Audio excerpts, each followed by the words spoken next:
Hello दोस्तों, स्वागत है आप लोगों का मेरे एक और वीडियो में।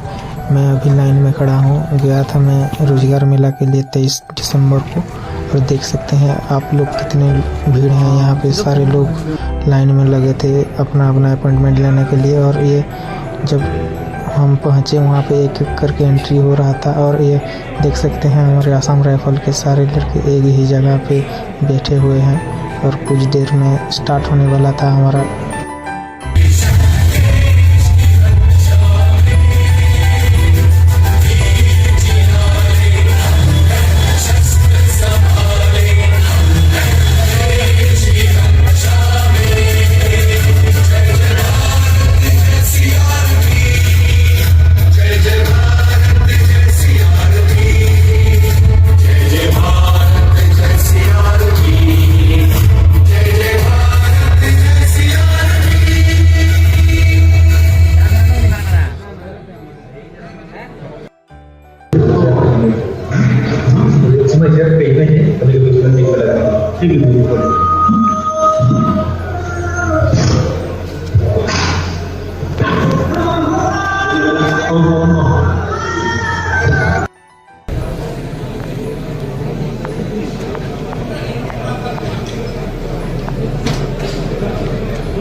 के दौरान कहा था कि आने वाले महीनों में इसी तरह लाखों युवाओं को भारत सरकार द्वारा समय समय पर नियुक्ति पत्र सौंपे जाएंगे।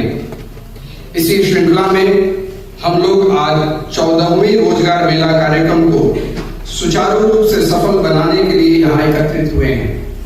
इसी क्रम में उड़ीसा राज्य से केंद्रीय विभागों में चयनित अभ्यर्थियों को नियुक्ति पत्र सौंपने एवं आज के रोजगार मेला को संचालित करने की जिम्मेदारी केंद्रीय रिजर्व पुलिस बल भुवनेश्वर को दी गई है। आज के कार्यक्रम का आयोजन देश के अनेक राज्यों में किया जा रहा है, जिसके तहत 75,000 से अधिक अभ्यर्थियों को नियुक्ति पत्र सौंपा जाएगा। मैं विभिन्न विभागों में चयनित तथा सभी अभ्यर्थियों को बधाई देता हूं और आशा करता हूं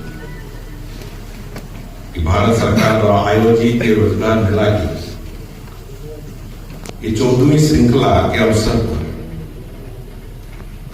हम सभी यहाँ इकट्ठे हुए उपस्थित हुए हैं। सबसे पहले आज जिन युवाओं को यहाँ नियुक्ति पत्र दिया जाएगा,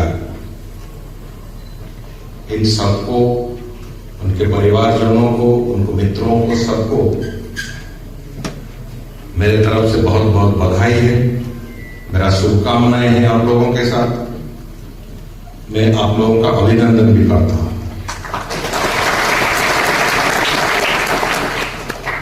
मित्रों, भारत सरकार की ये जो महत्वपूर्ण योजना, इसके अंतर्गत रोजगार उन्मुख युवाओं के लिए उचित एवं प्रभावी रोजगार सृजन हेतु माननीय प्रधानमंत्री श्री नरेंद्र मोदी जी 22 अक्टूबर 2022 को ये देश के सामने ये ऐलान किए थे कि करीब करीब 10 लाख रोजगार दिया गया और इसका रखरखाव ब्रिटिश म्युनिसिपल बोर्ड को सौंप दिया गया। यही वह ऐतिहासिक कालखंड था जब ग्राउंड रिप्रेजेंटेटिव पुलिस की संकल्पना आकार लेने लगती है। रजवाड़ों में किसी भी प्रकार के आंदोलन या कानून व्यवस्था की समस्या से निपटने के लिए अपनी सेनाएं तो थीं, परंतु न तो वह संख्या में पर्याप्त थी और न ही साधन संपन्न। इन्हीं परिस्थितियों से निपटने के लिए ग्राउंड रिप्रेजेंटेटिव पुलिस जैसे एक बल के गठन की आवश्यकता महसूस की जाने लगी। इस आवश्यकता के अनुरूप 27 जुलाई 1939 को एक कानून बनाकर ग्राउंड रिप्रेजेंटेटिव पुलिस का गठन किया गया। इस नवगठित बल के लिए 7 superior officers, 30 subordinate officers, 100 head constables और 870 कांस्टेबल्स के पद स्वीकृत किए गए। इस बल का मुख्यालय नीमच बना और बल के पहले कमांडेंट मेजर जॉन फिडियन पॉट 1943 से 46 के बीच सीआरपी ने विभिन्न राज्यों में खूंखार डकैतों के विरुद्ध एक बड़े और सफल अभियान का संचालन किया, जिसमें अनेक डकैत या तो पकड़े गए या फिर मारे गए। इन डकैतों ने राज्यों की कानून व्यवस्था को पूरी तरह प्रभावित कर रखा था। इस तरह भारत की आजादी तक सीआरपी की इस एक बटालियन को प्रिंसली स्टेट्स में होने वाली हर विकट समस्या का समाधान माना जाने लगा था। 15 अगस्त 1947 को देश आजाद तो हुआ, परंतु विभाजन की त्रासदी के साथ लाखों लोग बेघर हो गए थे और जगह जगह दंगे हो रहे थे। सीआरपी भी अपनी पूरी क्षमता के साथ दंगा नियंत्रण का कार्य कर रही थी। विभाजन की त्रासदी से उबरते हुए देश की सबसे पहली समस्या कानून और व्यवस्था की स्थापना थी। इसीलिए देश के पहले गृह मंत्री सरदार पटेल ने अनेक विरोधों के बावजूद सीआरपी को न केवल बनाए रखा, बल्कि उसके विस्तार की भी योजना बनाई। 13 फरवरी 1948 को नीमच में ही सीआरपी की दूसरी बटालियन खड़ी हुई, जिसके कमांडेंट श्री एच ऑसबॉर्न बने। देश को संविधान मिलने के पहले ही सीआरपी को अपना एक्ट मिल गया और ग्राउंड रिप्रेजेंटेटिव पुलिस अब सेंट्रल रिजर्व पुलिस फोर्स बन गई। 28 दिसंबर 1949 को पारित सीआरपीएफ एक्ट ने एक औपनिवेशिक पुलिस को एक राष्ट्रीय बल में परिवर्तित कर दिया। आज पूरा देश सरदार पटेल की इस दूरदर्शिता की सराहना करता है। कहते हैं कि सरदार पटेल ने जूनागढ़ दौरे पर सीआरपीएफ के कार्य को नजदीक से देखा और उससे बहुत प्रभावित हुए। काठियावाड़ में उन्होंने सीआरपीएफ की प्रशंसा करते हुए उसे निशान प्रदान करने की घोषणा की। तब दिल्ली के नेशनल स्टेडियम में 19 मार्च 1950 को एक भव्य परेड के दौरान देश के गृह मंत्री सरदार पटेल ने केंद्रीय रिजर्व पुलिस बल के सूबेदार बत्ता सिंह को निशान प्रदान कर बल के इतिहास में उपलब्धियों का एक नया अध्याय जोड़ दिया। सीआरपीएफ भी सरदार पटेल की उम्मीदों पर पूरी तरह से खरी उतरी।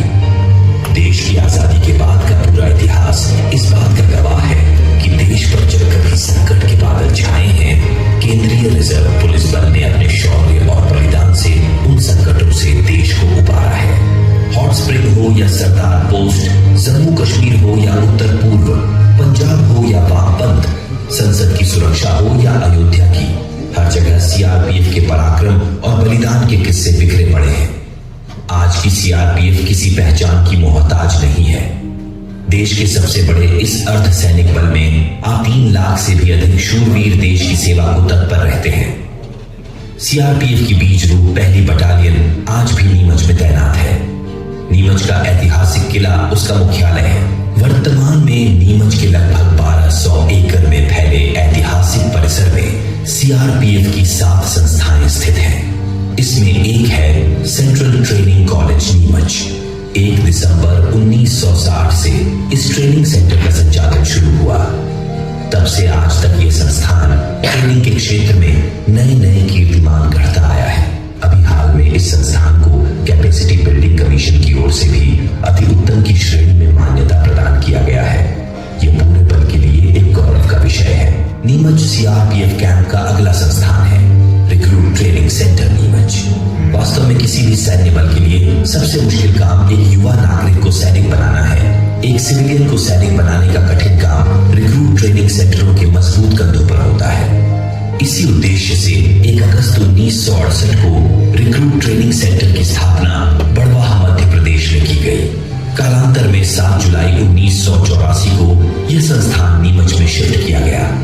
तब से आज तक ये संस्थान अपना काम बखूबी कर रहा है। इस ट्रेनिंग संस्थान की अद्भुत क्षमता को देखकर ही गृह मंत्रालय भारत सरकार ने समय समय पर इसे सीआरपीएफ के अलावा अन्य पुलिस बलों को भी प्रशिक्षित करने की जिम्मेदारी सौंपी है। इस संस्थान ने आरपीएसएफ, कस्टम एक्साइज तथा कई अन्य राज्यों के पुलिस बलों को भी प्रशिक्षित किया है। नीमच परिसर का अगला संस्थान 4 सिग्नल बटालियन है।